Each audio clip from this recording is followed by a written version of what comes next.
That red bump on your lid is causing brain damage. What? Let me explain.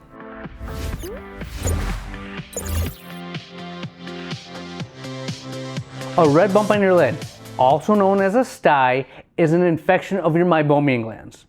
When you have an infected meibomian gland, it can spread to the whole lid. When this happens, we call it preseptal cellulitis. This is not a good thing. If any one of you have ever had it, you know your lid is red, it's swollen, it's irritated. It's even painful to the touch. Well, let's think about the anatomy and why this is an issue. The eyeball is connected to the brain via the optic nerve.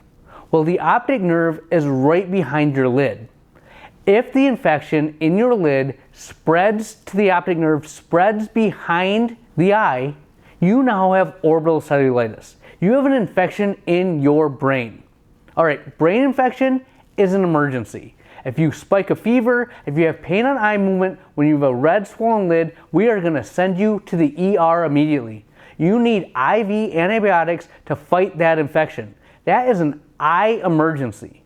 So if you wake up, you have a red swollen lid, it's tender to the touch, don't mess around. Call your eye doctor. Don't wait to see if it will go away. This can be a matter of life and death. I'm not speaking in hyperbole here. Orbital cellulitis is dangerous. So let's go over the treatment plan.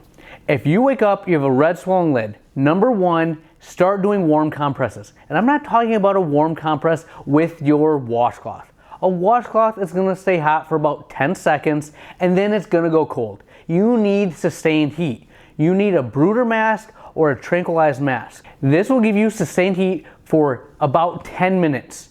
Then gently massage the lid. Do not try to pop it. I repeat, it's not a zit. If you try to pop it, you're gonna spread the infection. But gently massage it, get it to express. If it's still irritated at that point, go to your eye doctor. We will give you an oral antibiotic that will fight that infection from the inside. At this point in the infection cycle, an oral antibiotic will do. But the moment that it spreads behind the eye, we have to hit it with the big guns. You need IV antibiotics, and an eye doctor is not gonna do that for you. You have a one-way ticket to the ER. So pain on eye movement, if you spike a fever with a red swollen lid, you need to call your eye doctor. He's gonna tell you, go straight to the ER. If it's after hours, if it's a weekend, go to the emergency room. They will help you out, but don't mess around with this. This can be very devastating to your overall vision, to your overall health. If you learned something new, like and subscribe, and we'll see you in the next video.